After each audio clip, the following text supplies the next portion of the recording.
चलिए, अब मैं यहाँ पे क्या कर रहा हूं कि एक नई चीज लेके आ रहा हूं, वेंट ऑफ फैक्टर। उसके बाद तुमको समझाऊंगा कि क्यों मैं वेंट ऑफ फैक्टर लेके आया, क्यों मुझे इस टर्म की जरूरत पड़ेगी, क्योंकि मैं तुम्हारे यहाँ पे फॉर्मूलाज को भी मॉडिफाई करने वाला हूं। अब जब मैंने बोला वेंट ऑफ फैक्टर क्या होगा, so it will be a ratio. Went Hoff factor will be ratio of final number of solute particle is to initial number of solute particle dissolve. What actually is your Van't Hoff factor? ये एक mathematical term है जो solution chapter में काम आएगा। मैं तुमको पहले ही इस टर्म को पढ़ा दूं क्योंकि मैं फॉर्मूलाज को चेंज करने वाला हूं। तो यहां पर जो मैं चीज तुमको बोल रहा हूं, वेंट ऑफ फैक्टर आई क्या होता है, तो वेंट ऑफ फैक्टर आई होता है ratio of final number of solute particle upon initial number of solute particle, definitely solution के अंदर ही होंगे। सो एक डेफिनेशन, पहली टर्म जो हमारे पास आई इसको लेके कि it will be a ratio of final number of particle is to initial number of particle. Final का मतलब है जब तुम्हारा सोल्यूशन बन के तैयार हो गया, इनिशियल का मतलब है जो तुम मिला रहे थे। तो अब तुम्हारा जो ये वेंट ऑफ फैक्टर होता है ये कैसे तुमको काम करता है तुमको समझना है। अब अगर तुमने यहां पे लिया for non electrolyte, for non electrolyte, अब अगर तुम यहां पर एक नॉन इलेक्ट्रोलाइट लाती हो तो यहां पे एक चीज समझना, यहां पे नॉन इलेक्ट्रोलाइट का मतलब है नीदर एसोसिएशन नॉर डिसोसिएशन। वो चीज जो सोल्यूशन में ना एसोसिएट हो ना डिसोसिएट हो, उसके लिए तुम क्या बोलने वाले हो, नॉन इलेक्ट्रोलाइट। वैसे इलेक्ट्रोकेमिस्ट्री चैप्टर के अंदर जब तुम इलेक्ट्रोकेमिस्ट्री पढ़ते हो तो वहां पर इलेक्ट्रोलाइट क्या हो जाता है, देखो जब तुम इलेक्ट्रोकेमिस्ट्री पढ़ने जाते हो, जब तुम इलेक्ट्रोकेमिस्ट्री को पढ़ते हो बेटा, तो वहां पे क्या होता है कि नॉन इलेक्ट्रोलाइट का मतलब है whose aqueous solution does not conduct electricity, whose aqueous solution, whose solution not aqueous, कोई भी, whose solution does not conduct electricity, वो जिसका सोल्यूशन इलेक्ट्रिसिटी को कंडक्ट नहीं करता है, whose solution does not conduct current। अब अगर तुम देखो, अगर तुम प्योर वाटर लो, ये इसका मतलब हुआ तुम्हारा इलेक्ट्रोलाइट का कि वो जिसका एक्वस सोल्यूशन करंट को कंडक्ट नहीं करता है उसे तुम इलेक्ट्रोलाइट बोलोगे। पर यहां पर जब मैं इस सेंस में से यूज करूंगा वहां का मतलब होगा कि नीदर एसोसिएट नॉट डिसोसिएट, वो जिसमें सॉल्यूट के पार्टिकल ना एसोसिएट होते हैं और ना ही डिसोसिएट होते हैं। ये क्या बोल रहे हो सर, एसोसिएट नहीं होते डिसोसिएट नहीं होते, कुछ तो हमको समझाइए कि सर कैसा, what is the meaning of word association and dissociation, क्या मतलब होता है एसोसिएशन डिसोसिएशन का, तो मैं तुम्हें वो भी समझा देता हूँ। वो जिसमें एक्वस सोल्यूशन में करंट फ्लो ना हो, जैसे कि तुम देखो यूरिया। अब जब मैं इस चैप्टर में नॉन इलेक्ट्रोलाइट लूंगा तो मोस्ट कॉमन यूरिया, शुगर। अगर तुम पानी में प्योर वाटर डिस्टिल वाटर में शक्कर को डालो और 2 इलेक्ट्रोड डालो तो उसमें करंट फ्लो नहीं होगा। शुगर हो गया, ग्लूकोज हो गया, ग्लूकोज हो गया, फ्रक्टोज हो गया, मतलब मॉलिक्यूलर सॉलिड। मॉलिक्यूलर सॉलिड वो जो एक मॉलिक्यूल के फॉर्म में सॉलिड रहेंगे, मॉलिक्यूलर सॉलिड, उनको तुम बोलने वाले हो, उनको तुम यहां पर बोलने वाले हो नॉन इलेक्ट्रोलाइट। तो यूरिया जो होता है वो होता है NH2CO NH2, तुम्हें फॉर्मूला भी लिख दिया, याद होना चाहिए क्योंकि ये कॉमनली यूज सॉल्यूट है urea. Sugar, C12H22O11, glucose C6H12O6, fructose C6H12O6, glucose fructose same. अब तुम इनका मॉलिक्यूलर वेट भी एक बार देख लो। इनका मॉलिक्यूलर वेट यूरिया का 60, ग्लूकोज का 180, फ्रक्टोज का 180, शुगर का 340।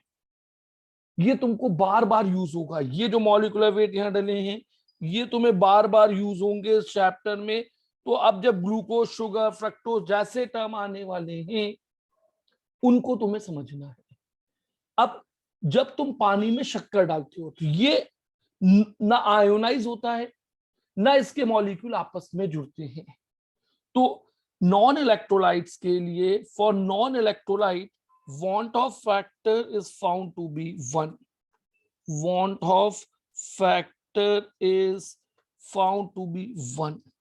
अब देखो रेशियो है ना, रेशियो है, किस चीज का रेशियो है? Final upon initial. अब अगर want of factor 1 है, अब अगर तुम्हारा want of factor 1 है तो इसका मतलब क्या हुआ? अब देखो तुमने अभी लिखा था want of factor क्या है? What is the definition of want of factor? Ratio of final number of particles to initial number of particles. तो what is the definition of want of factor? बहुत सारी definition बनती जाएंगी इस ratio से। Final number of particles to initial number of particle taken, you named it as a want of factor. I want of का जो factor है उसको तुम I से दिखाते हो। अगर I की वैल्यू 1 है तो मतलब क्या हो गया? अगर I 1 है तो इसका मतलब हुआ final number of solute particle, final number of solute particle will be equal to initial number of solute particle. Initial number of solute particle, final number of solute particle will be equal to initial number of solute particle. Final solute particle किसके बराबर आएंगे तुम्हारे? Initial number of solute। मतलब वो जो पानी में associate और डिसोसिएट नहीं होंगे। तो मतलब अब इनके लिए वेंट ऑफ फैक्टर कितना होगा? जो एसोसिएट डिसोसिएट नहीं, उनके लिए वेंट ऑफ फैक्टर कितना हो गया? तो उनका वेंट ऑफ फैक्टर हो गया तुम्हारा 1। और भी होंगे भाई, और भी क्या हो सकते हैं जो पानी में आयोनाइज ना हो, ना जुड़े, तो उनको तुम क्या बोलते हो? Non electrolyte. इस चैप्टर में तुम उनको क्या बोलते हो? Non electrolyte. इस चैप्टर में तुम उनको बोलते हो नॉन इलेक्ट्रोलाइट जो एसोसिएट और डिसोसिएट नहीं होते हैं। वो जो सोल्यूशन में एसोसिएट और डिसोसिएट नहीं होते उनके एक्वस सोल्यूशन को तुम क्या बोल देते हो? नॉन इलेक्ट्रोलाइट का सोल्यूशन, इनका वेंट ऑफ फैक्टर 1 है। मतलब अगर तुम इनके 1 मोल पार्टिकल डालोगे तो तुम्हें सोल्यूशन में 1 ही मोल हमेशा मिलेंगे। मतलब अगर तुमने सॉलिड स्टेट में 1 मोल लिया और सोल्यूशन में डाला तो घुलने के बाद भी वो 1 ही मोल रहेंगे। कैसे, क्या बोल रहे हो सर? घुलने के बाद क्या 1 मोल रहेगा? हमें तो नहीं समझ में आ रहा। अब अगर तुम पानी में स्पैन को डालो, देखो मैं बोल रहा हूं, एक ग्लास को तुम लो, एक बॉटल में तुमने पानी लिया और इस पानी की बॉटल के अंदर तुमने इस पेन को डाला, जाने के बाद पेन वैसे का वैसे ही रखा है। 2 पेन डाले, वैसे के वैसे ही पड़े हैं, तो पार्टिकल 2 ही रहे। अब अगर तुमने पेन डालो और अंदर जाके पेन टूट के खुल गया 2 पार्ट में, एक पेन खुल गया 3 पार्ट में, रिफिल भी बाहर आ गई, तो टोटल चीजें अब पानी में कितनी? कोई 5। 2 डाली थी और 5 मिली, तो वेंट ऑफ फैक्टर हो गया 5/2। तो ऐसे ही तुमको यहां पे समझना है। अगर तुमने उन सॉल्यूट को डाला, अब ऐसा हो सकता है कि एक सॉल्यूट, एक सॉल्वेंट में नॉन इलेक्ट्रोलाइट हो, दूसरे में वो इलेक्ट्रोलाइट भी बन सकता है। बात करेंगे अभी अपन फिनॉल की बात करेंगे, फिनॉल की बात करेंगे, अपन एसिटिक एसिड की बात करेंगे, तुम समझोगे। तो अब तुम यह देखो, नॉन इलेक्ट्रोलाइट वो होते हैं जो पानी में ना टूटते हैं ना जुड़ते हैं इस चैप्टर में। वैसे नॉन इलेक्ट्रोलाइट का मतलब है whose aqueous solution does not conduct electricity, whose aqueous solution does not conduct electricity। वो जिनका एक्वस सोल्यूशन या कोई भी solution, not as aqueous solution, जिनका सोल्यूशन करंट को फ्लो नहीं करता है, उनको तुम क्या बोल देते हो यहाँ पे? Non electrolyte. क्या बोल देते हो तुम उनको यहाँ पे? Non electrolyte. अब मैं तुमको इलेक्ट्रोलाइट समझाता हूँ। देखो जैसा तुमने 11th में पढ़ा होगा इलेक्ट्रोलाइट, अब मैं तुमको यहाँ पे एक वर्ड सिखाता हूँ इलेक्ट्रोलाइट। क्या सिखाना चाहता हूं मैं तुमको? इलेक्ट्रोलाइट तो इलेक्ट्रोलाइट का मतलब है who ionizes, who ionizes into ions। अब डेफिनेटली अगर आयंस बनेंगे तो दो तरह के आयंस आएंगे, पॉजिटिव और नेगेटिव। वो जो आयोनाइज होके कैटायन और एनायन बनाता हो, वो जो आयोनाइज होने पे कैटायन और एनायन बनाता हो, वो कहलाएगा तुम्हारा इलेक्ट्रोलाइट। वो जो आयोनाइज होने पे कैटायन एनायन बनाता है, तुम उसको क्या बोलते हो? कैटायन एनायन बनाने वाले को इलेक्ट्रोलाइट। मतलब कंडक्ट इलेक्ट्रिसिटी। इस चैप्टर में इसकी जरूरत नहीं है। Conduct electricity, whose solution conduct, whose solution। अभी अपन यहाँ पे और स्पेसिफिक हो जाए, conduct electricity, whose aqueous solution conduct electricity। अभी अपने को इसकी जरूरत नहीं पड़नी, पर अपन को ध्यान रखना है, वो जिसका aqueous solution करंट को कंडक्ट करता है उसको तुम बोल दोगे इलेक्ट्रोलाइट। अब अगर एक डालोगे और दो बन गए तो नंबर ऑफ पार्टिकल बढ़ गए। मैं तुमको क्या बोला, अगर तुम इस पेन को एक डब्बे में डालते हो, टूट के दो हो जाए, तो तुमने एक डाला, तुम्हें दो मिल गए। तुम्हें अब ये मतलब नहीं पेन में दो टूटी, दो पार्ट मिल गए, एक फ्रंट पार्ट पेन का, एक पेन को डाला, वो खुला, उसका एक बॉडी उधर गई, दूसरी बॉडी आई और रिफिल निकल आई। तो कितने पार्ट तुमको मिले? तीन मिल गए। तो अब देखो इलेक्ट्रोलाइट कैसे तुमको यहाँ पे समझना है। अगर मैंने समझाया इलेक्ट्रोलाइट का मतलब NaCl। अब जब NaCl सॉलिड था तो वो कुछ बहुत सारे आयन से बना था, पर वो एक थे। जब तुमने NaCl को पानी में डाला तो ये टूट के तुम्हारा बना Na प्लस एक्वस, और ये टूट के तुम्हारा बन गया Cl माइनस एक्वस। अब देखो NaCl टूटा, ये बन गया सोडियम आयन, और ये क्या बन गया तुम्हारा? क्लोराइड। ये बन गया तुम्हारा सोडियम आयन, और ये बन गया। देखो अब तुम एक डाल रहे थे, तुम क्या डाल रहे थे बेटा? तो ये तुम अकेला डालने की कोशिश कर रहे थे, सोडियम क्लोराइड। तुम्हें पानी में दो अलग अलग चीजें मिल गई, सोडियम आयन और क्लोराइड आयन। तो एक के दो हो गए, एक टूटा और दो हो गए। अब अगर इससे तो तुम देखो, मैग्नीशियम क्लोराइड को जब तुमने पानी में डाला, मैग्नीशियम क्लोराइड को जब तुमने पानी में डाला, तुम्हें मिला मैग्नीशियम आयन और क्लोराइड आयन, दो मोल। अब तुम देखो, तुम डाल रहे हो एक मोल। क्या डाल रहे हो बेटा तुम यहाँ पर? एक मोल मैग्नीशियम क्लोराइड क्लो डाल रहे हो। तुम्हें मिला एक मैग्नीशियम आयन, तुम्हें यहां मिला एक मैग्नीशियम आयन और दो क्लोराइड आयन। तुम्हें यहां पर मिल गए एक मैग्नीशियम आयन और दो क्लोराइड आयन। तो एक के तीन हो गए। तीन कैसे हुए? तीन में एक ये हो गया, तीन के अंदर एक ये हो गया और दो ये हो गए। अब तुमको क्या होगा? एक के तीन हो गए। तो वो सॉल्ट्स जो पानी में जाएं, वो सॉल्ट्स या वो सब्सटेंस जो पानी में जाएं या लिक्विड में जाएं या जो सोल्यूशन के अंदर जाएं, वो जाकर आयोनाइज। अब इस तुम देखो, एल्यूमिनियम क्लोराइड जो है वो जाकर पानी में आयोनाइज हुआ और उसने तुम्हें दिया एल्यूमिनियम आयन और क्लोराइड आयन। अब देखो, तुम्हारे यहां पर एक के चार हो गए, यहां पर तुम्हारे एक के एक एल्यूमिनियम मिला और तीन क्लोराइड मिले। तुमने डाला एक था और मिले चार। तो अब what is white of factor? ये जो फाइनली अगर अपन माने एज्यूम 100% आयोनाइजेशन, ये अपन अभी एज्यूम कर रहे हैं, हमेशा ऐसा होगा नहीं। हमेशा ऐसा होगा नहीं कि 100% आयोनाइजेशन तुमने मान लिया। तो अगर सोडियम क्लोराइड पानी में घुला, घुलने के बाद वो किस में बदल गया? सोडियम आयन और क्लोराइड आयन में। अब अगर तुम यहां पर एक और देखो, अगर मैं तुम्हारे सामने एक और लेके आऊं यहाँ पे, कैल्शियम फॉस्फेट, जरा देखो, एक एल्यूमिनियम सल्फेट ले आता हूं मैं। अब अगर मैं देखो Al2SO4 होल थ्राइस, क्या लाया मैं? Al2SO4 whole thrice water equilibrium.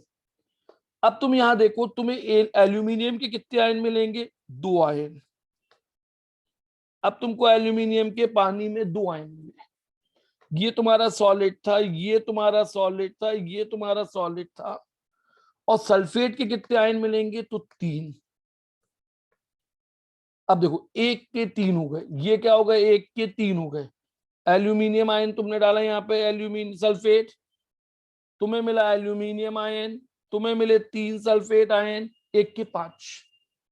यहां पर दो 1 के 2 हो रहे थे, यहां पर 1 के 2, यहां पर 1 के 3, यहां पर 1 के 4, यहां पर 1 के 5। तुम 1 मोल डाल रहे थे, तुम्हें 100% आयोनाइजेशन पे 2 मिल रहे थे। तुम 1 डाल रहे थे, तुम्हें 100% आयोनाइजेशन पे 3 मिल रहे थे। तुमको ये समझना है। अब अगर तुम यहां देखो कि ये मैंने लिख दिया यहां पे K4FeCN6 वाटर। अब देखो ये टूट के देगा पोटेशियम आयन, और ये जो चीज है ये टूट के तुमको देगी, जो ये स्क्वायर ब्रैकेट में ये कॉम्प्लेक्स है, ये एक नई चीज है, तो ये इतनी ही बनेगी। अब तुम्हें देखो 1 के कितने हुए, अगर तुमने 1 मोल फेरोसाइनाइड डाला, तुमने 1 मोल फेरोसाइनाइड डाल दिया, अगर तुमने 1 मोल डाला तो तुम्हारे पास फाइनली कितने हैं? तो पोटेशियम वाले का कोएफिशिएंट है 4 और फेरोसाइनाइड वाले का कोएफिशिएंट है 1, तो 1 के तुम्हें मिल गए 5। पर अब अगर तुमने ये चीज ऐसी लिखी यहाँ पे Fe4FeCN6 होल थ्राइस एक्वस, तो ये तुम्हें देगा 4Fe plus 3 plus 3FeCN6 4 minus. अब तुम यहां देखो कि तुम्हें क्या मिला। तुमने 1 मोल डाला FeCN6 होल थ्राइस, क्या डाल दिया तुमने Fe4FeCN6 होल थ्राइस। तुम्हें 4 मोल मिले Fe प्लस 3 के, 3 मोल मिले तुम्हें FeCN6 4 माइनस के, तो तुम्हारे 1 मोल से कितने मोल हो गए? 7 मोल। अगर 100% आयोनाइजेशन है तो 7, तो इसका वेंट ऑफ। अब अगर देखो मैं तुमसे बोलूं वेंट ऑफ फैक्टर क्या हुआ, तो इस वाले के लिए 100% आयोनाइजेशन में वेंट ऑफ फैक्टर हो गया 2, इसके लिए वेंट ऑफ फैक्टर हो गया 3, इसके लिए वेंट ऑफ फैक्टर हो गया 4, इसके लिए वेंट ऑफ फैक्टर हो गया 5। क्यों? Final particle is to initial particle, final number of particle is to initial number of particle. इसके लिए 5 हो गया, इसके लिए 7 हो गया। Fe4FeCN6, the Van't Hoff factor for ferrocyanide is 7 if it is 100% ionization. अब अगर तुम यहां पर देखो, तुम यहां पर ध्यान से देखो, अगर मैंने Na तुम्हें दिया है यहां पे calcium chloride, calcium chloride is 50% ionized, find its went Hoff factor आई। अब तुमको यहां पर आई निकाल देना है।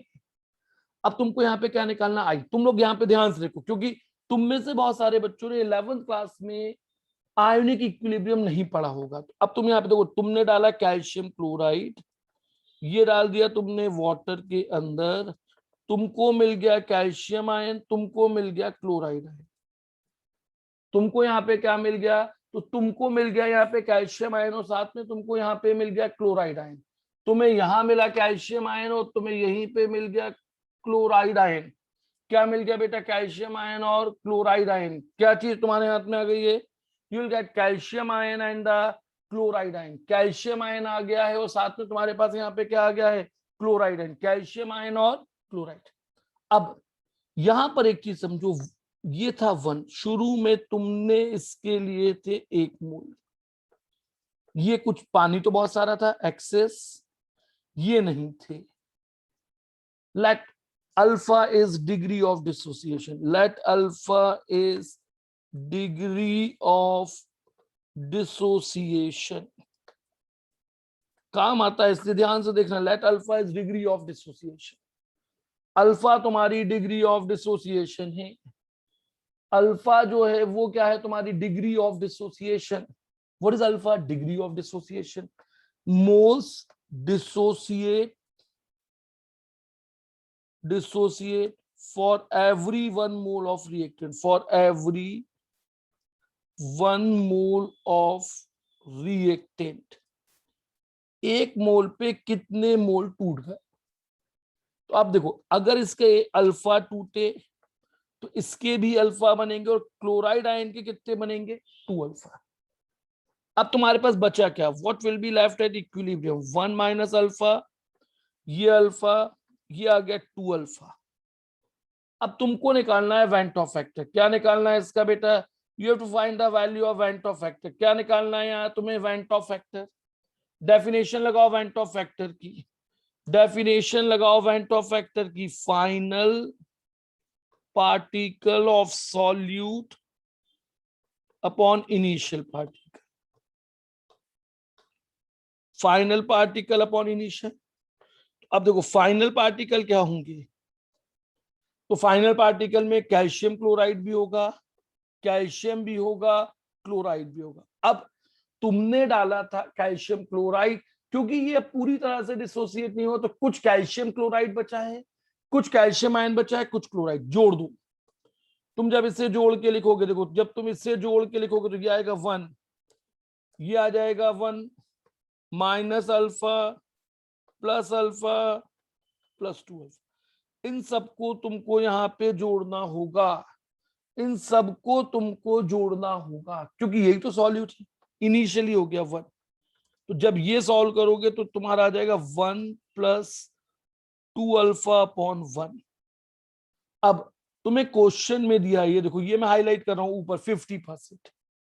तुम्हें क्वेश्चन में अल्फा, इसका मतलब अल्फा कितना दिया है, इस पर्टिकुलर क्वेश्चन में तुम्हें अल्फा 50 दिया है, तो तुम अल्फा की वैल्यू को रख दो यहां पर, तुम अल्फा की वैल्यू को रख दो यहां पर, तुम अल्फा की वैल्यू को रखो 1 प्लस 2 इंटू 1/2 अपॉन 1। अब वेंट ऑफ फैक्टर 2 आ गया। अब तुम देखो, अगर 100% आयोनाइजेशन था, कैल्शियम क्लोराइड इज 100% आयोनाइज, अगर कैल्शियम क्लोराइड 100% आयोनाइज था तो वेंट ऑफ फैक्टर था 3। देखो अब अगर यहां पर दिया है, अब देखो अगर मैं यहां पर चेंज कर दूं थोड़ी देर के लिए, देखो अगर मैं वैल्यू को यहां पे चेंज कर दूं, अब अगर मैं यहां पे वैल्यू तुमको कर दूं 100%, तो तुम्हारी अल्फा की वैल्यू हो जाएगी 1। जब तुमने 100% किया तो अल्फा की वैल्यू हो जाएगी 1, तो तुम्हारा वेंट ऑफ फैक्टर कितना हो जाता। अब यहां पर ये हटा के, ये वैल्यू हटा के, अब अगर मैं यहां पे रख दूं 1, यहां पे सिर्फ चेंज यहां पर आया 1, तो तुम्हारा आंसर हो जाता 3। What will be your answer for calculation of van't Hoff factor 3। अब मान लो इसी क्वेश्चन में तुमको दिया है कि ये 40% आयोनाइज हुआ। कितने परसेंट आयोनाइज हुआ ये, 40%। तो अल्फा की वैल्यू हो गई 0.4। कितनी वैल्यू आ गई अल्फा की, the value of alpha comes out to be 0.4। Alpha की वैल्यू इस क्वेश्चन में अब यहां पर आ जाएगी 0.4, क्योंकि अल्फा 40% दिया है। सेम क्वेश्चन में बस मैं वैल्यू, अब जब मैं इसे 0.4 लेके सॉल्व करूंगा तो ये वैल्यू यहां पर चेंज होके कितनी हो जाएगी 1.8। देखो तो अल्फा बदलता है तो वेंट ऑफ फैक्टर बदलता है। एक इलेक्ट्रोलाइट के लिए अल्फा बदलता है तो वेंट ऑफ फैक्टर बदलता है। एक इलेक्ट्रोलाइट के लिए अगर अल्फा बदलता है तो वेंट ऑफ फैक्टर बदल जाता है।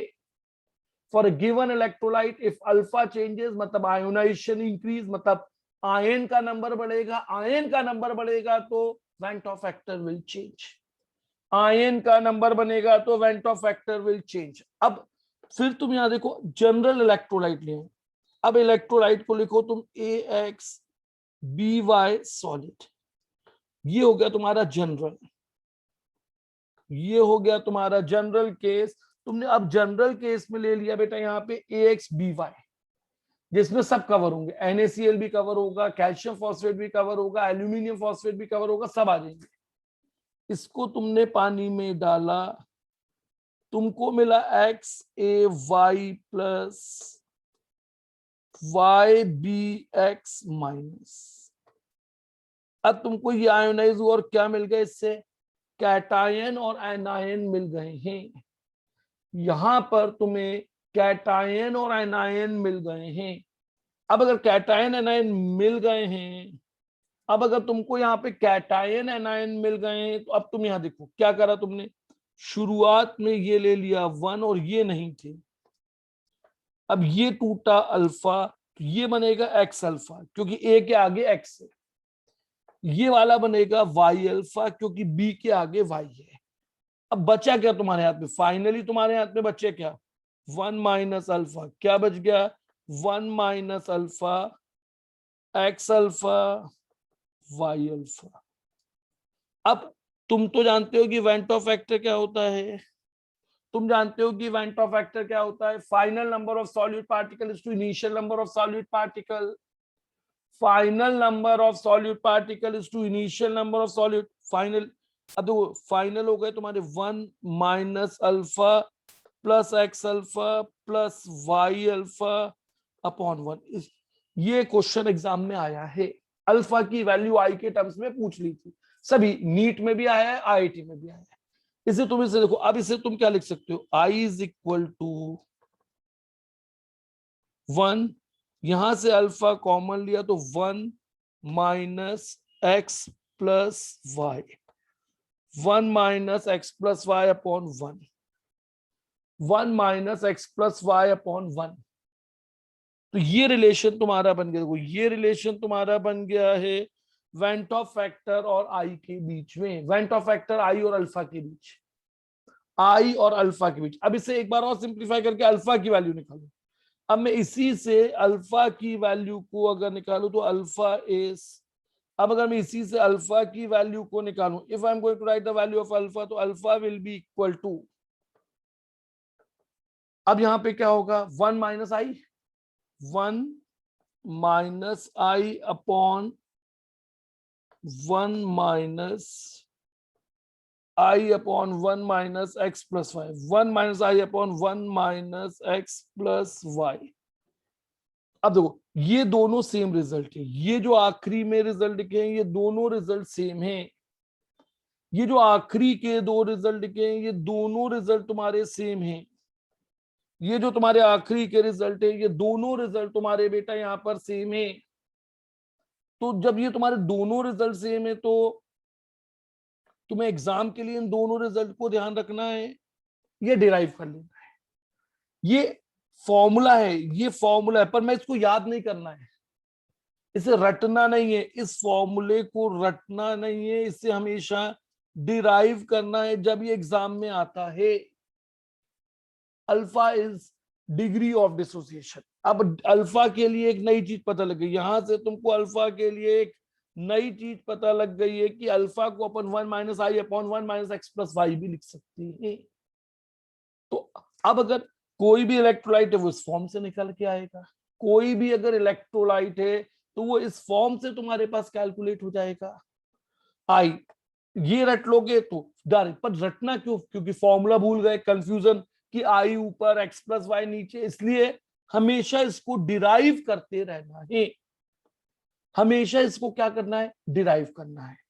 तो अब वेंट ऑफ फैक्टर क्या होगा, तो फॉर इलेक्ट्रोलाइट ये जब आयोनाइज होगा तो इलेक्ट्रोलाइट जो आयोनाइज होगा तो इसके लिए वेंट ऑफ फैक्टर की वैल्यू किससे बड़ी होगी, आई की वैल्यू 1 से बड़ी होगी, and I depends on also depends on alpha, I also depends on alpha, I की जो वैल्यू है वो अल्फा पे भी डिपेंड करेगी। एक दिए हुए इलेक्ट्रोलाइट के लिए I की वैल्यू अल्फा, यूरिया के लिए तो हमेशा ही 1 है, ग्लूकोज के लिए भी 1 है, फ्रक्टोज के लिए भी 1 है, शुगर के लिए भी 1 है। तो जो नॉन इलेक्ट्रोलाइट है उनका वेंट ऑफ फैक्टर हमेशा कितना है, 1। इलेक्ट्रोलाइट के लिए वेंट ऑफ फैक्टर 1 से ज्यादा होगा। दिए हुए इलेक्ट्रोलाइट के लिए तुमने एक फॉर्मूला बना लिया, तो NaCl में देखो, अगर मैं NaCl बोलूं तो NaCl में X1 है और Y1 है, मैग्नीशियम क्लोराइड में X1 है और Y2 है, एल्यूमिनियम क्लोराइड में X1 है और Y3 है, कैल्शियम फॉस्फेट में X3 है और Y4 है, एल्यूमिनियम सल्फेट में X2 है और Y3 है। तो तुम रख सकते हो X और Y की वैल्यू। तो तुम्हें ये फॉर्मूला रटना होगा, और मैं रटने में भरोसा नहीं है क्योंकि मैं भूल जाओगे, इतने सारे फॉर्मूले रहते हैं, 3-3 सब्जेक्ट, क्यों रटना फॉर्मूले को, डिराइव करो। किसका फॉर्मूला डिराइव करना है तुमको, वेंट ऑफ फैक्टर। अगर एक बच्चा बोल रहा है ना कि मुझसे सोल्यूशन के अंदर राउल्स लॉ का, मतलब जो हम पढ़ेंगे आगे उनके न्यूमेरिकल नहीं बन रहे, तो उसका मतलब है उसको मोलारिटी और वेंट ऑफ फैक्टर नहीं आता। अब अगर तुम वेंट ऑफ फैक्टर सीख गए तो तुम्हारे लिए काम करना आसान। अब यहां पर एक तीसरा केस बनेगा, association of solute particle in solution. In solution ऐसा क्या हो सकता है एसोसिएशन? मतलब मान लो तुम दो पेन को एक पानी में या एक डब्बे में डालते हो, दो जुड़कर एक हो जाए, तो ये कहलाएगा डाइमराइजेशन। दो जुड़कर एक हुए तो तुम बोलोगे डाइमराइजेशन। तीन पेन डाले और तीन मिलकर एक हो गए तो तुम बोलोगे ट्राइमराइजेशन। चार डाले, चार मिलकर एक हो गए तो टेट्रामराइजेशन। बहुत सारे डाले और वो मिलकर एक हो गए तो तुम बोलोगे पॉलीमराइजेशन। पॉली मतलब बहुत सारे, मर मतलब जुड़ना, तो बहुत सारे जुड़कर एक हो गए, बहुत सारे जुड़कर एक हो गए। तो इसका अगर तुम एग्जांपल यहां पर देखते हो, acetic acid in benzene solvent, acetic acid in benzene solvent. अब जब तुमने एसिटिक एसिड को बेंजीन में डाला तो एसिटिक एसिड के जुड़कर, दो जुड़कर एक हो गए एसिटिक एसिड। अब तुमको left hand side right hand side balance करना है तो इसको तुम्हें 1/2 लिखना होगा। अब जब तुमने एसिटिक एसिड को डाला तो इसके दो जुड़कर एक हो गए। कैसे जुड़ते होंगे भाई, कैसे जुड़ते होंगे? तुम यहां देखो, ये अपन ने हाइड्रोजन बॉन्डिंग में पढ़ा था, ये चीज अपन ने यहां पर हाइड्रोजन बॉन्डिंग में पढ़ी थी, कैसे एसिटिक एसिड के मॉलिक्यूल जुड़ जाते हैं। तो CH3 C double bond OH HOC double bond CH3। अब अगर अपन इनको जोड़ दें, अब अगर अपन इनको जोड़ दें, ये देखो ये दो जुड़कर एक हो गए, हाइड्रोजन बॉन्ड से जुड़कर, हाइड्रोजन बॉन्डिंग से जुड़कर। पर ये हाइड्रोजन बॉन्डिंग सिर्फ कहां पर होगी? बेंजीन के अंदर। ये क्या चीज है? बेंजीन यहां पर सॉल्वेंट है, बेंजीन यहां पे सॉल्वेंट है और एसिड यहां पर सॉल्यूट है। ये एसिड जो है ये तुम्हारा सॉल्यूट है, ये तुम्हारा सोल्यूशन के अंदर घुला हुआ पड़ा है, जो कि इसके फॉर्म में है, जो बेंजीन के अंदर घुल गया। तो दो के एक हुए तो ये क्या बोलोगे तुम? डाइमर। दो का एक हुआ तो तुम बोलोगे डाइमर। तो ये तुम्हारा डाइमराइजेशन या ट्राइमराइजेशन हो जाए। अब तुम एक जनरल ले लो, ए लिया तुमने, ये n मॉलिक्यूल जुड़ के, इसके कितने मॉलिक्यूल जुड़ गए? n। तो ये 1/n। अब left hand side right hand side बराबर हो गया। यहां पर n की वैल्यू, ऊपर वाले में n की वैल्यू 2 थी, n 3 4 5 6 7 कुछ भी हो सकता है। अब वो शुरुआत में ये था 1 alpha. Alpha is degree of association, alpha is degree of association. moles associate for every 1 mole of reactant, moles associate for every 1 mole of reactant। अब तुम जब इक्विलिब्रियम पे पहुंचे, ये हो गया 1 माइनस अल्फा और ये हो गया अल्फा अपॉन n। ये चीज हो गई तुम्हारी अल्फा अपॉन n, ये चीज तुम्हारी हो गई अल्फा अपॉन n। अब देखो तुमको मैंने क्या बताया, what is van't Hoff factor I? Final number of particle upon initial number of particle, 1 minus alpha plus alpha by n upon 1। अब डेफिनेटली 1, तो इस केस में क्या हो जाएगा? I is less than 1। इस केस में क्या हो जाएगा? I is less than 1। तो जब भी एसोसिएशन होगा, जब भी एसोसिएशन होगा, तुमको ध्यान रखना है I की वैल्यू 1 से छोटी होगी, क्योंकि सॉल्यूट के पार्टिकल जुड़ जाएंगे। तुमने दो पैन पानी में डाले, दो मिलकर एक हो गए, दो डाले थे एक हो गए, तो फाइनल हुआ एक, इनिशियल हुआ 2, वेंट ऑफ फैक्टर 1/2। तुमने तीन पैन पानी में डाले, तीनों जुड़कर एक हो गए, तो तीन का एक हुआ, तो फाइनल तुम्हें एक मिला, वेंट ऑफ फैक्टर हो गया 1। तीन डाले तो 1/3। तुमने 5 पैन पानी में डाले, पांचों जुड़कर एक हो गए, तो वेंट ऑफ फैक्टर हो गया 1/5। वेंट ऑफ फैक्टर हो गया 1/5, ये भी नॉन इलेक्ट्रोलाइट ही है, पर एसोसिएशन, इसकी कंडीशन यहां पर तुमको क्या ध्यान रखनी है, एसोसिएशन। तो जब भी सॉल्यूट जुड़ता है, acid acid acid dimerizes in acid dimerizes in benzene solvent, acid dimerizes in benzene solvent, carboxylic acid. कौन डाइमराइज होता है भाई, तो ये तुम्हें ध्यान रखना है, कार्बोक्सिलिक एसिड। क्यों डाइमराइज होते हैं, तो कारण यहाँ पे हाइड्रोजन बॉन्डिंग, ये तुम 11th में पढ़ते हो। Amide, acid and amide, amide भी acid and amide dimerizes in, acid and amide dimerizes in benzene solvent. Acid पानी में डाइमर बनाता है, डाइमर का मतलब होता है दो मिलकर एक हो गए, डाइमर का मतलब होता है दो मिलकर एक हो गए, दो सॉल्यूट के पार्टिकल जुड़े और वो एक हो गए, तो इसको तुम बोलोगे डाइमर। तो एसिटिक एसिड जो है वो बेंजीन में डाइमर बनाता है, एसिटिक एसिड जो है वो बेंजीन के अंदर क्या बनाएगा, तो acetic acid in benzene form dimer, acetic acid in benzene form dimer. अब इसका वेंट ऑफ फैक्टर देखो, तुमको यहीं पे लिखना है वेंट ऑफ फैक्टर। तुम क्या लिखोगे, I is equal to 1 minus alpha, alpha by 2 upon 1, ये हो गया 1 minus alpha by 2। What is van't Hoff factor for, what is van't Hoff factor for, what is the van't Hoff factor for acetic acid in benzene, 1 minus alpha by 2। अब मैं तुमको यहाँ पे question दे रहा हूं, तुम अपनी कॉपी निकालो और आंसर देना है। देखो पहली बार क्वेश्चन दे रहा हूं क्लास के अंदर आज की, ध्यान से देखो। Find van't Hoff factor i, क्या निकालना है तुमको, find the value of van't Hoff factor i, find the value of van't Hoff factor y. अब तुम वेंट ऑफ फैक्टर आई को निकालना चाहते हो for acetic acid in benzene, for acetic acid in benzene. तुम एसिटिक एसिड को benzene में डालकर, तुम एसिटिक एसिड को बेंजीन में डाल के find I for acetic acid in benzene, find I for acetic acid in benzene if alpha is 40%। निकालो, find alpha for I for, find the value of I for acetic acid in benzene if value of alpha is 40%। बताओ मुझे, alpha अगर 40% है, alpha अगर 40% है तो कितना आएगा, कॉपी पेन उठाओ, सॉल्व करके निकालो went Hoff factor i, find the value of van't Hoff factor आई।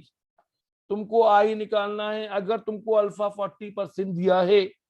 यहां पे इंपॉर्टेंट है एसिटिक एसिड, यहां पर इंपॉर्टेंट है बेंजीन, यहां पर अल्फा। अब तुमको इक्वेशन लिखनी है, लिखो जरा जल्दी से कॉपी पेन लेके बेटा, आंसर देने की कोशिश करो जल्दी।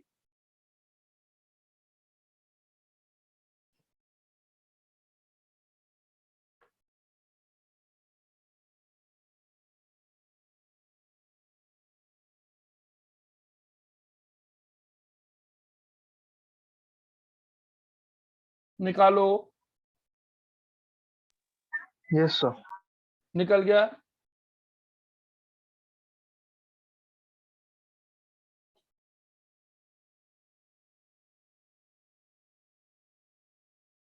चलो बट कैसे करोगे, 0.4 में देखता हूं, निकाल देते हैं। लिखो एसिटिक एसिड, ये लिखा तुमने बेंजीन, तुमको ये ध्यान रखना है ये है बेंजीन। तो गलती इसीलिए क्योंकि तुम इस चीज को सुधारते नहीं। ये हो गया CH3COOH2, ये अपने आप में फैक्ट है, न्यूमेरिकल के अलावा ये अपने आप में फैक्ट है, इसमें मॉलिक्यूलर वेट का क्वेश्चन है।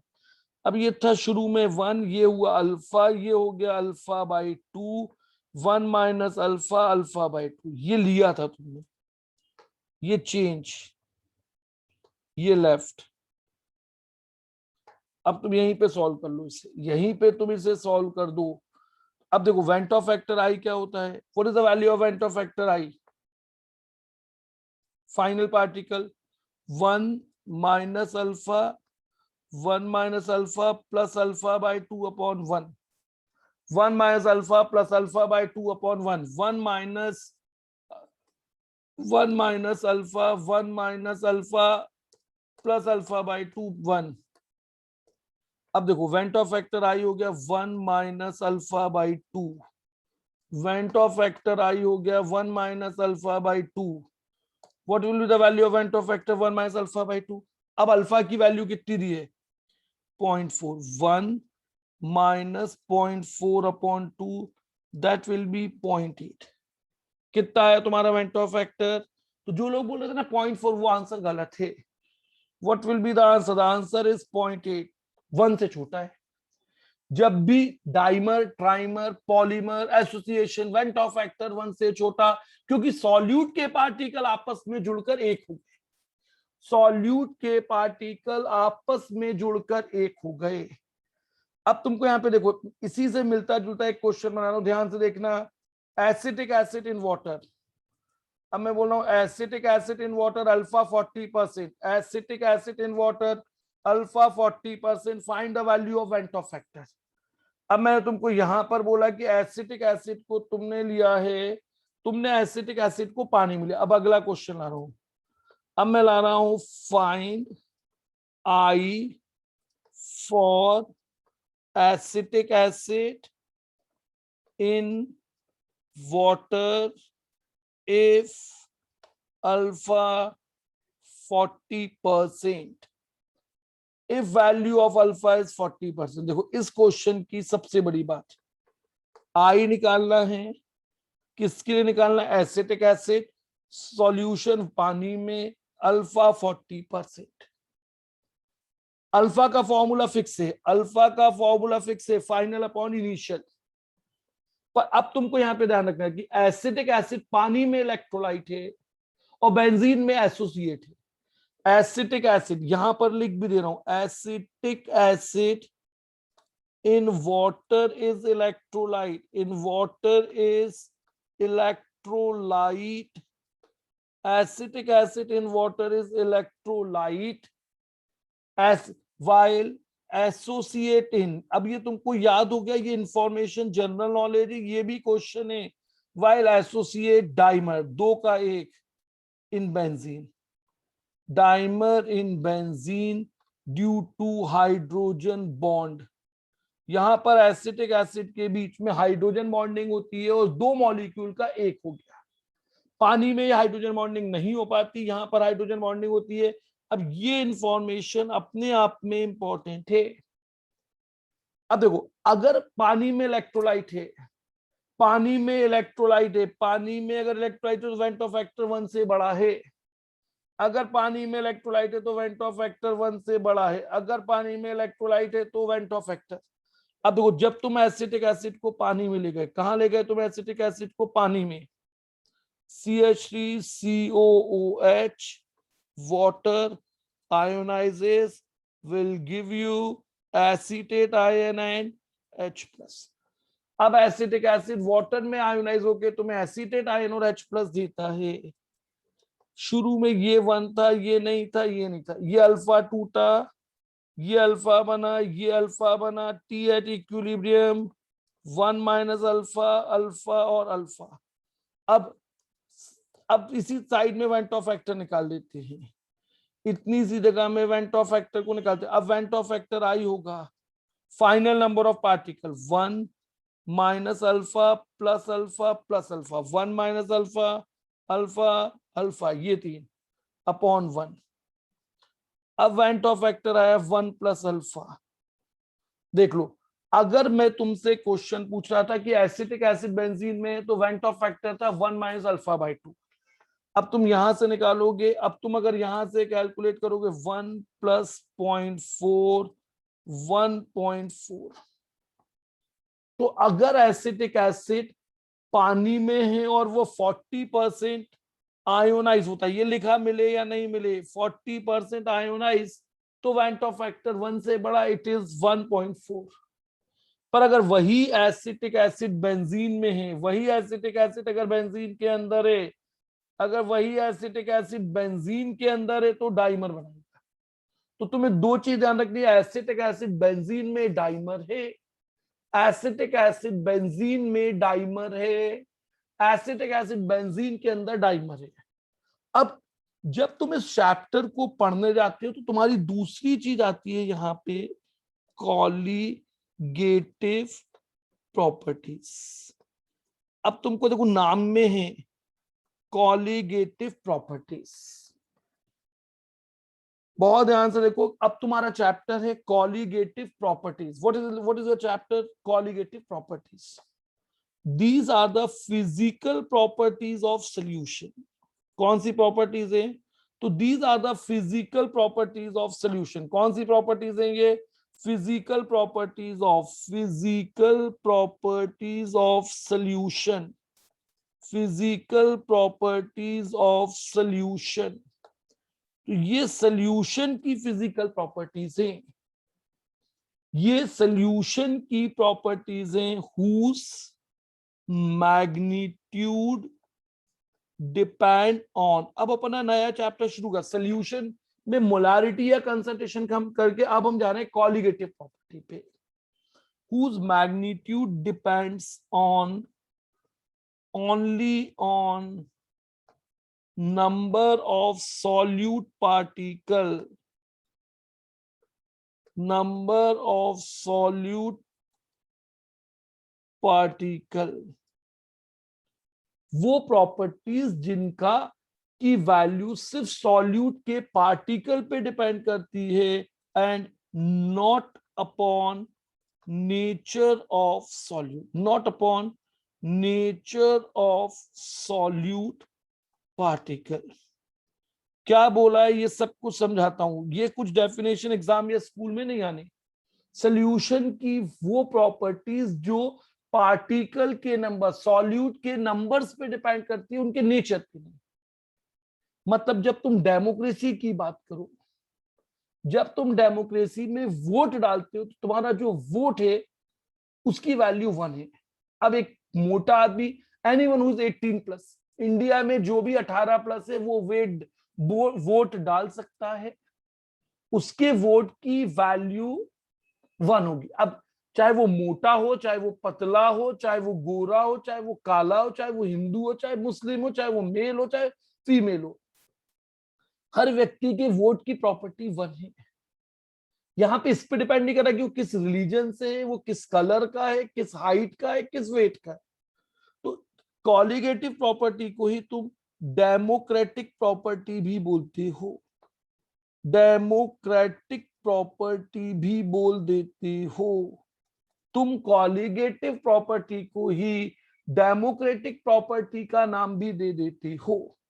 अब बड़ा इंपॉर्टेंट चीज है, बार बार ये टर्म आएगी, इसको समझना। What is colligative property? तो सॉल्यूशन की वो प्रॉपर्टी जो सॉल्यूट के पार्टिकल्स के, जो सॉल्यूट के पार्टिकल्स के नंबर पे डिपेंड करे।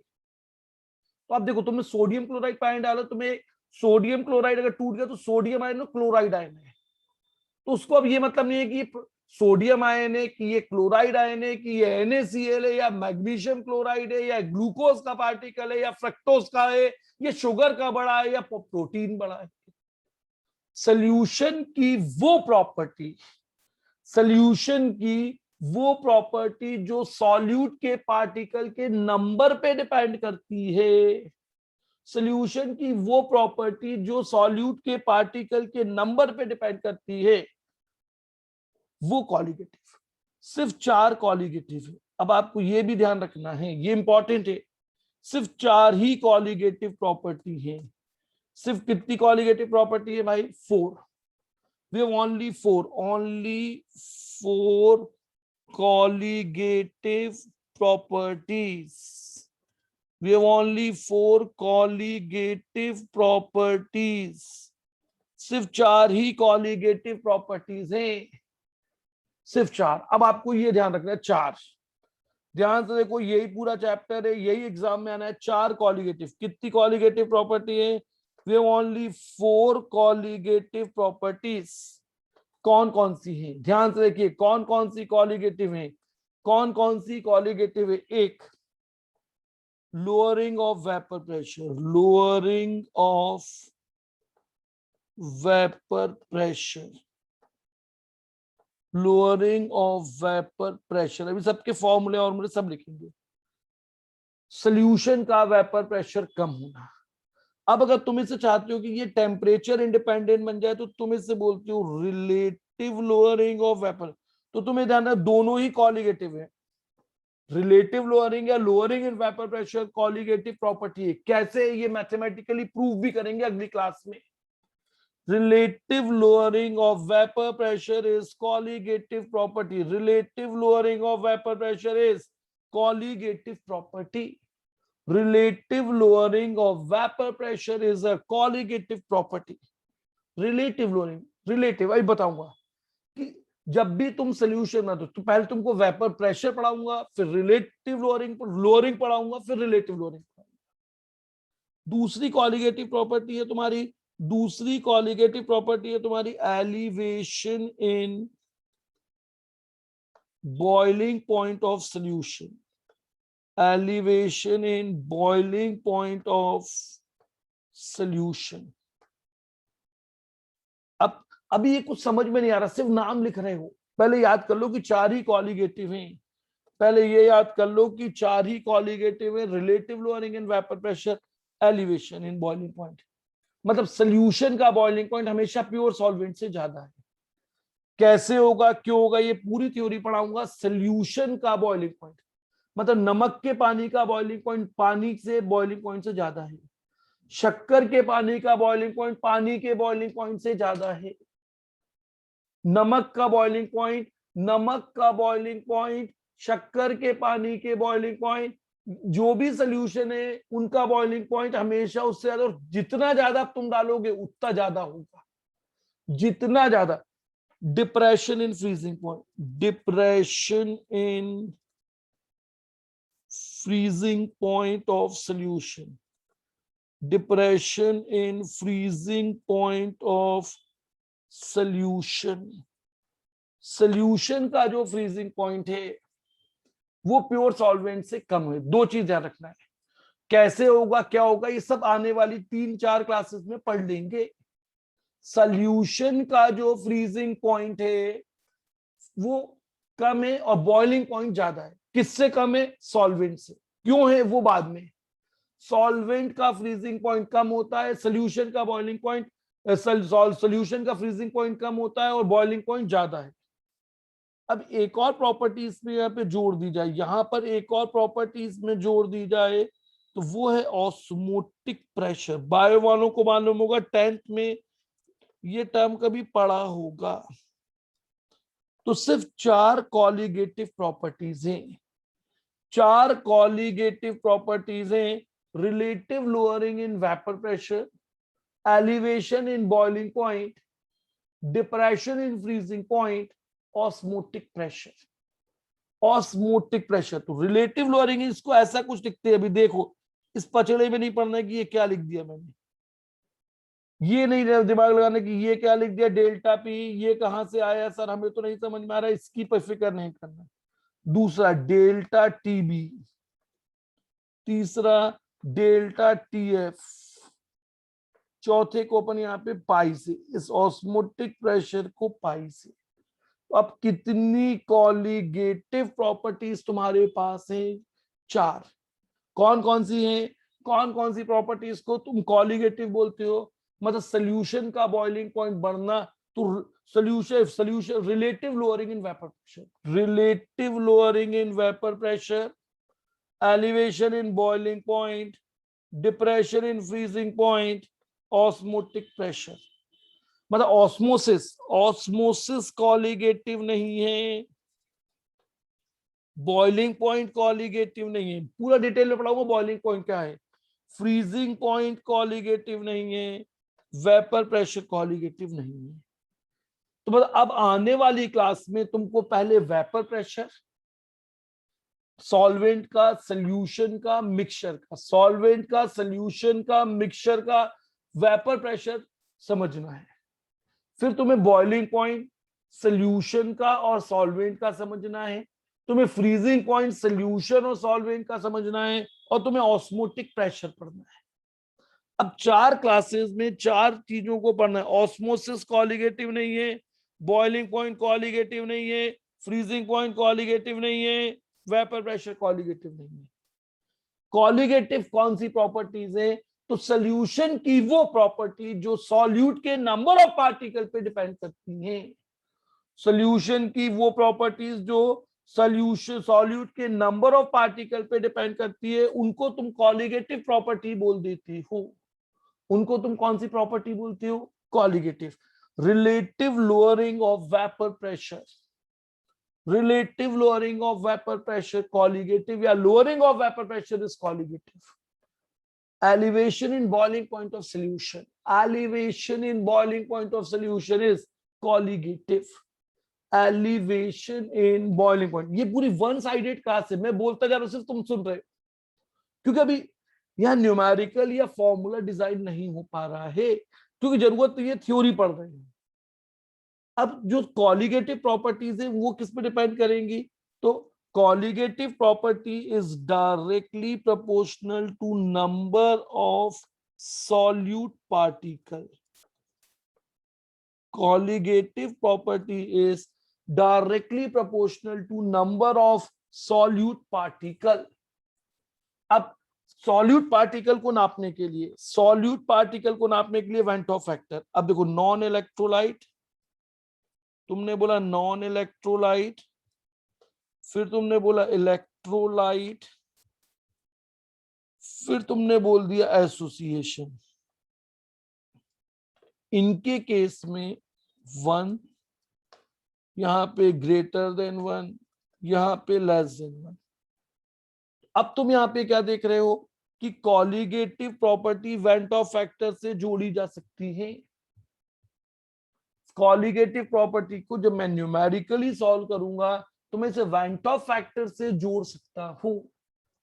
What is Van't Hoff factor? Ratio of final number of particles to initial number of particles. Solution के फाइनल पार्टिकल और इनिशियल पार्टिकल का जो रेशियो है उसे तुम क्या बोलते हो? Went Hoff factor. अब इलेक्ट्रोलाइट, तो कॉलिगेटिव प्रॉपर्टी क्या होगी? सेम। इनकी कॉलिगेटिव प्रॉपर्टी क्या होगी? सेम। हमारी उम्मीद पे इनकी कॉलिगेटिव प्रॉपर्टी कैसी होगी? डिफरेंट। इनकी कॉलिगेटिव प्रॉपर्टी कैसी होगी? डिफरेंट। किससे डिफरेंट? फ्रॉम एक्सपेक्टेशन, जो होना चाहिए उससे अलग होंगी। तो इनकी जो कॉलिगेटिव प्रॉपर्टी है वो हमारी उम्मीद से अलग हो जाएगी। इनकी जो कॉलिगेटिव प्रॉपर्टी है वो हमारी उम्मीद से अलग होगी। अब ये जो सेम है इसे बोलोगे तुम नॉर्मल, सेम को तुम बोलोगे नॉर्मल कॉलिगेटिव प्रॉपर्टी। यहां पर तुम इसे बोलोगे एबनॉर्मल कॉलिगेटिव प्रॉपर्टी। डिफरेंट है ना, तो एबनॉर्मल। अगर हमारी उम्मीद से कोई भी चीज अलग है तो वो abnormal colligative property.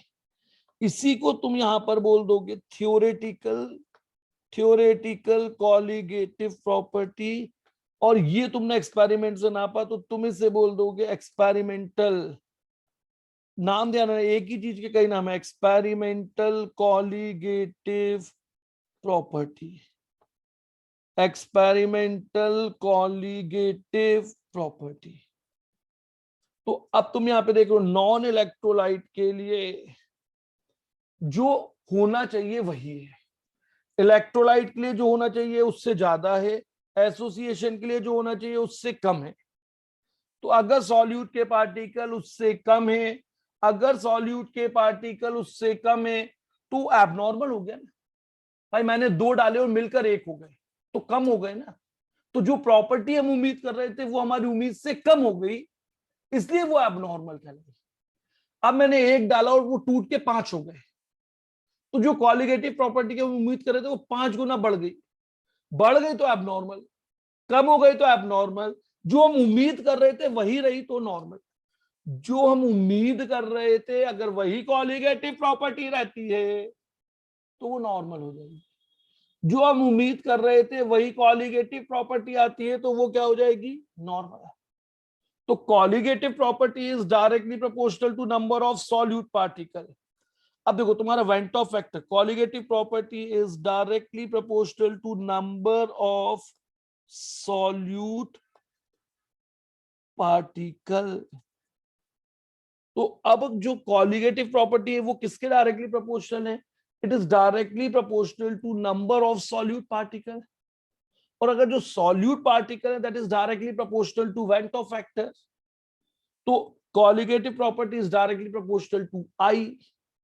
Colligative property is directly proportional to I, जिसका वेंटो फैक्टर बढ़ रहा है उसकी कॉलिगेटिव प्रॉपर्टी भी बढ़ रही है, जिनका वेंटो फैक्टर बढ़ रहा है उनकी कॉलिगेटिव प्रॉपर्टी भी बढ़ रही है।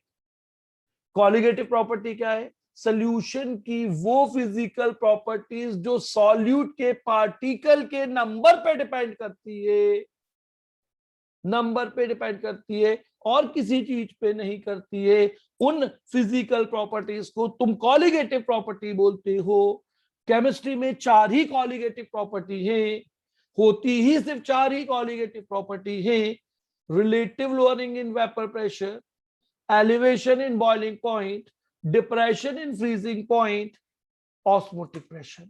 ऑस्मोसिस नहीं है, बॉइलिंग पॉइंट नहीं है, फ्रीजिंग पॉइंट नहीं है, वेपर प्रेशर नहीं है, ये सिर्फ 4 ही कॉलिगेटिव प्रॉपर्टीज हैं। कितनी कॉलिगेटिव प्रॉपर्टीज है यहाँ पे? कितनी कॉलिगेटिव प्रॉपर्टीज है? So how many colligative properties do you have? 4। कौन कौन सी है तुमको ध्यान रखना है, पहले से याद कर लो। अब इन 4 प्रॉपर्टीज को हमें आने वाली 7 क्लासेस में पढ़ना है। ये 4 कॉलिगेटिव प्रॉपर्टी और बहुत सारे न्यूमेरिकल हमको आने वाली 7 क्लास में करना है। तो अगर कोई थ्योरी का क्वेश्चन आएगा, रीजनिंग बेस्ड आएगा, तो वो तुम सॉल्व करोगे, और न्यूमेरिकल आएगा तो वो हम कर लेंगे। देखो, जब क्लास ऐसी है जिसमें थ्योरी बहुत ज्यादा इन्वॉल्व, तो छोटी कर दूंगा। जब जैसे अगली क्लास में न्यूमेरिकल आएंगे तो 1.5 घंटा भी हमको कम पड़ेगा, तो ड्यूरेशन बढ़ा भी लूंगा। किसी दिन छोटी, जैसे आज की लास्ट क्लास भी छोटी कर दी थी, ये भी छोटी है, क्योंकि यहाँ पर एक जैसी मोनोटोनस थ्योरी है, डेवलपमेंट करने के लिए कुछ कंसेप्ट नहीं था, इसलिए मैंने तुमको पहले सोचा कि यार पढ़ा लेते, बाद में अपन थ्योरी को बड़ा बड़ा कर लेंगे। ठीक है, तो अब मैं क्लास को यहीं रोक रहा हूं। आज मैंने होमवर्क तुमको जो उस दिन डीपीपी दी थी, देखो तुमको एक उस दिन मैंने डीपीपी दी थी, एक शीट दी थी। उस शीट में तुमको जो आखिरी वाले क्वेश्चन थे, उस शीट में तुमको जो आखिरी वाले पेज पे क्वेश्चन थे, वो तुम्हारा होमवर्क है। मैं तुमको बता देता हूँ क्या होमवर्क तुमको अगली क्लास में करना। आज का होमवर्क बहुत कम है।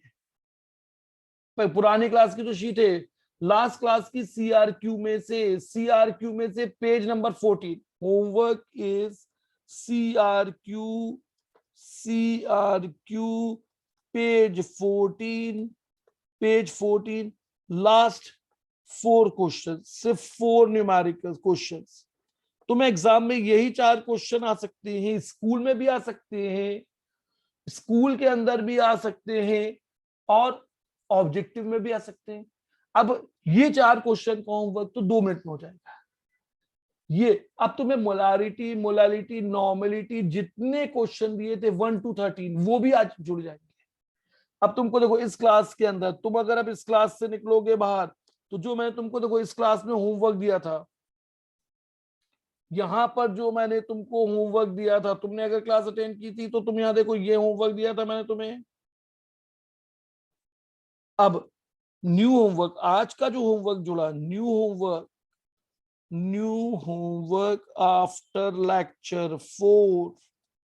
अब लेक्चर 4 के बाद जो नया होमवर्क जुड़ा तुम्हारा, वो हो गया पेज 1 to पेज 13 या पेज 14, कंप्लीट शीट।